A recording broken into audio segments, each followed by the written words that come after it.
जय हिंद। एक और कंपनी आई है जिसने अपना डीआरएचपी फाइल करा है, बट उसकी पेरेंट कंपनी में ऑलरेडी मार्केट में लिस्टेड है। तो भाई क्या शेयर होल्डर कोटा मिलेगा या नहीं मिलेगा, और ये शेयर होल्डर कोटा काम कैसे करता है, यहां पर मैं आज बहुत कुछ एक्सप्लेन करने वाला हूं। कब तक मैं शेयर बाय कर सकता हूं, कितने शेयर बाय करने पड़ेंगे, क्या फ्यूचर्स एंड ऑप्शंस भी इसमें काम करेगा, एक ही पैन कार्ड से दो डीमैट है तो इसमें भी बाय करूं उसमें भी बाय करूं, कैसे ये सब काम करता है। जिन लोगों को इसके बारे में जानकारी नहीं है, आज आपको सब जानकारी मिलेगी step by step. Share holder quota क्या होता है, क्यों लाया जाता है, कैसे काम करेगा, वगैरह वगैरह।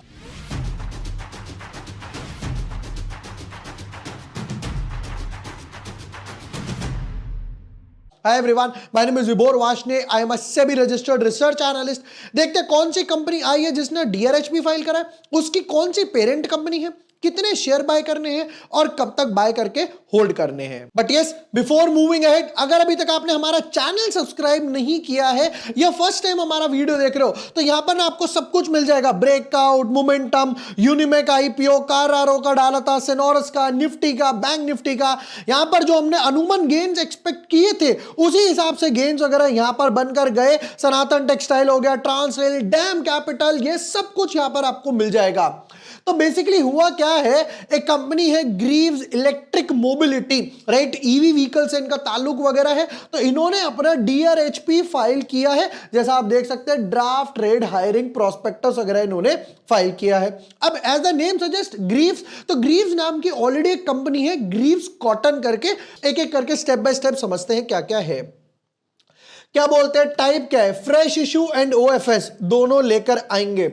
इशू साइज ₹1 की फेस वैल्यू है, 10,000 मिलियन यानी कि 1,000 करोड़ का, 1,000 करोड़ के आसपास का आईपीओ उठाने का इनका मोटो है। कितने से, 1 100,000 10,000 लाख 10 लाख करोड़ 10 करोड़ 18 करोड़ के आसपास के इक्विटी शेयर्स अब होने वाले हैं। बट क्वेश्चन यह है कि कौन कौन इस कोटा में भाग लेने वाला है, वो समझना इंपॉर्टेंट हमारे लिए है। तो यहां पर इन्होंने क्या लिखा है कि फाइनेंशियल ईयर्स की हमने ये डिटेल्स वगैरह दे दी हैं। कोटा में कौन कौन सामने आ रहा है, for details in relation to share reservation among QIB, NIB जो एचएनआई वाली कैटेगरी होती है, आरआईबी यानी कि retail institution, retail individual bidders I should say, eligible employees के लिए भी कोटा लाए हैं, and eligible GCL share holders, GCL Greaves Cotton Limited, यानी कि जो मैंने अभी आपको कंपनी दिखाई है, share holders. Offer structure 511 page पर है। कितना कोटा है वो समझते हैं, बट इसका बेनिफिट क्या है पहले मैं आपको वो समझाता हूं।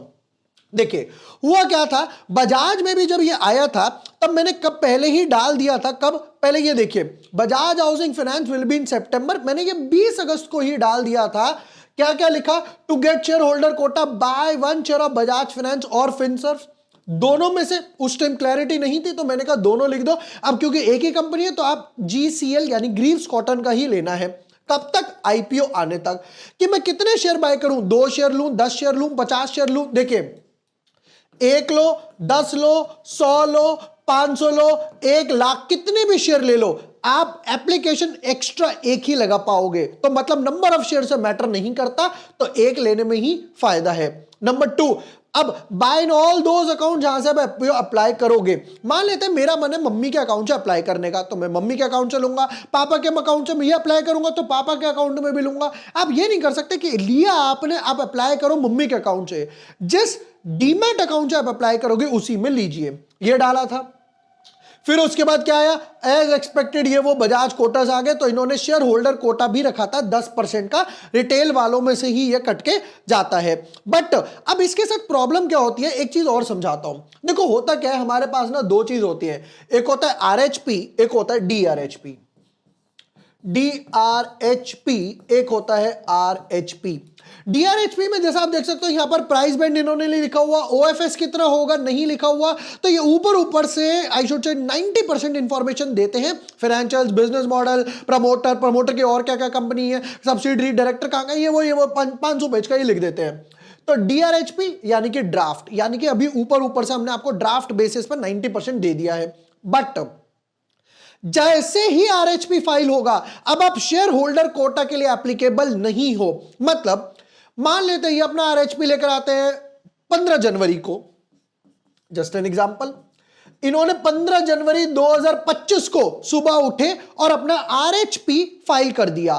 तो अगर आप सोचोगे कि मैं 15 को भी ले लूं तो आप एप्लीकेबल नहीं हो। तो इसका चलता है -1। जिस दिन आरएचपी पे डेट डली हुई है, जिस दिन वो फाइल हुआ है, उससे -1 दिन पर तक आप एप्लीकेबल हो, तब तक आप बाय कर सकते हो। अब प्रॉब्लम क्या है, किसी को नहीं पता आरएचपी कब फाइल होगा। मुझे नहीं पता, कंपनी के ओनर को नहीं पता, प्रमोटर को नहीं पता, वो तो अपने रेगुलर बिजनेस में लगे हुए हैं। तो इससे बेटर आप अभी बाय कर लो एक शेयर और चुपचाप होल्ड करके शांति से बैठ जाओ।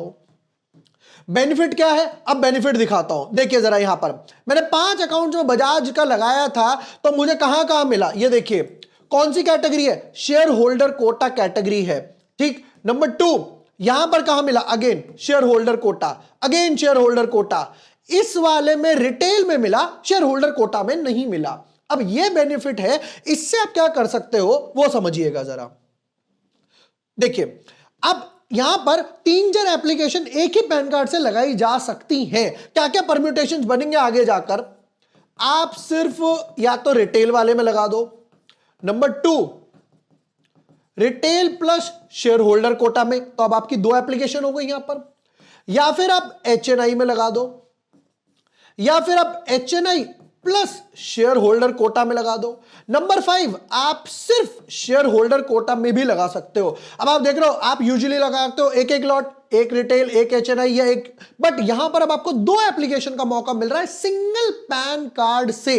नंबर 6 आप ये नहीं कर सकते कि मैं retail plus HNI plus share holder quota, this is not allowed. Retail और एचएनआई में से एक ही कैटेगरी चूज की जा सकती है 1 पैन कार्ड के लिए, बट उसके ऊपर एक्स्ट्रा बोनस है ये शेयर होल्डर कोटा। मैंने 2 एप्लीकेशन डाली, एक रिजेक्ट हो गई, हो सकता है एक आ जाए, बैड लक हुआ तो हो सकता है दोनों ही रिजेक्ट हो जाए हमारा। शेयर होल्डर कोटा कोई गारंटी नहीं देता है कि मैं लगाऊंगा तो मिल ही जाएगा, एक अलॉटमेंट इंक्रीज करने के चांसेस है। अब जरा समझते हैं, इसकी बात पर आते हैं। और हम आ गए डायरेक्ट, इन्होंने बोला 511 पेज पे, तो हम लोग 511 पेज पर आ चुके हैं। क्या बोलते हैं, पूरी टेबल को एक एक करके समझते हैं। पर्टिकुलर्स में number of equity shares available for allotment, वो उस टाइम आएगा, परसेंटेज ऑफ ऑफर जो वगैरह आएगा। एलिजिबल इंप्लॉइज 5% रखा है इंप्लॉइज के लिए कोटा। जीसीएल ग्रीव्स कॉटन के लिए कितना रखा है, 10% कोटा इन्होंने यहां पर रखा है। अब क्या लिखते हैं, the GCL share holders reservation portion shall not exceed 10% of the offer size, ठीक है। उसके बाद क्या रखते हैं, क्यूआईबी कोटा के लिए कितना रखा है, 75% के आसपास, एचएनआई के लिए 15 और बैलेंस बचा 10% के आसपास रिटेल के लिए। तो अब यहां पर बाइफर्सिफिकेशन जो होगा वो कैसे होगा, मैं आपको समझा देता हूं। हमें चाहिए एक छोटा सा व्हाइट पेज और यहां लिख लेते हैं, चलो ये पूरा खाली है। देखिए, क्यूआईबी को देने वाले हैं 75%, फिर एचएनआई को देने वाले हैं 15%। अब ये 90% तो हो गया।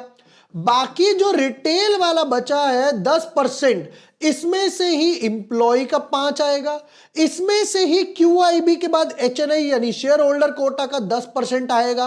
तो अब सोचो, इतनी सी कैटेगरी, ऑलरेडी रिटेल की 10% है, उसमें ही अलॉटमेंट नहीं आती, उसमें भी ये 2 पार्ट जाएंगे, एचएनआई का भी जाएगा, शेयर होल्डर कोटा का भी जाएगा। इसीलिए मैं बोल रहा हूं एक शेयर बाय करके रख लो। तो मैंने आपको क्या क्या एक्सप्लेन करा, इसकी पेरेंट कंपनी कौन है, ग्रीव्स कॉटन है। कितने share, 1 share low, 2 share low, 3 share low, but same pan card में लेना। अब एक ही पैन कार्ड से आप 2 बार एप्लीकेशन लगा पाओगे। पहले आप रिटेल में लगाओ, जितने लॉट्स भी आपको उस टाइम भरने हैं, मैंडेट आएगा, अप्रूव कर दो, फिर दोबारा जाओ, अब की बार share holder quota category select करो, दोबारा से डाल दो। कोई इंप्लॉय है अगर इस कंपनी का, तो आप 3 एप्लीकेशन भी इजीली लगा सकते हो। ये वीडियो पसंद आया हो, share with your friends, like and subscribe. Thank you for watching the video, lots of love.